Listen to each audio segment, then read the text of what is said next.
नमस्कार मित्रांनो, मी सोमेश्वर पिंगळे आणि आज निघालो मी नारायणपूरला आपली बाईक घेऊन. निवांत म्हणजे एकदम आपल्याला आता जायचं योगाला घ्यायला. तिथून आता चला निघूया. आलो योगाच्या बिल्डिंग खाली. म्हणलं आपण जरा एक व्हिडिओ काढून घेऊ आपला मस्तपैकी ओके मध्ये. आता व्हिडिओ योगाची वाट बघत परत योगाला घेतलं की परत म्हणलं आपलं चला आपल्या मार्गाला. त्यानंतर पुढे जाऊन मस्तपैकी म्हणलं व्हिडिओ काढून घेऊ. पूर्ण ढगढग आलेत. पाऊस तर पडतोय असं वाटतंय मला, असं वाटणार भाई पाऊस पडतोय. योगा व्हायचा काय मूड नीट वाटत नाही. तरी पण चला. तर पुढचं थोड्या वेळाने नारायणपूरला आपली बाईक लावली पार्किंगला, तिथून पुढे दोघं चालत गेलो.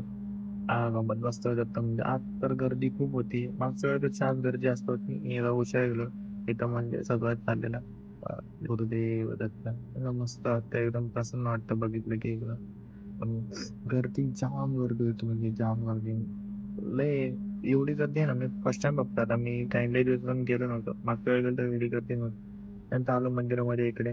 तर जाताना भाई एकदम मजबूत वाला पाऊस जो लागला भाई, पूर्ण म्हणजे पूर्ण भिजलो आम्ही दोघं पण. आणि गाड्या तर पूर्ण पाणी उडूनच जात होत्या. थांबलो नाही पण तसंच आलो निघून. थांबलो गेलो बघा, अवस्था पूर्ण भिजलोय. घरी आलो तर अवस्था दाखवतो, पूर्ण भिजून गेलो मी.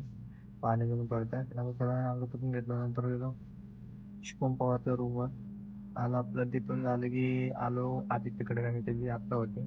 आपण तर व्हेजच खाणार होतो कारण की आज गुरुवार होता. गुरुवारचं काय खात नाही. एवढे सगळे आम्ही थांबलेलो. वगैरे सगळे सगळे पोर आपले आले. त्यानंतर बसलो आतमध्ये गेलो की बसलो जेवायला. हे बघा आमचं ताट आलं नव्हतं आणि यांनी जेवण पण सुरुवात केली कारण की आम्ही व्हेज आलो होतो. आता बघतेच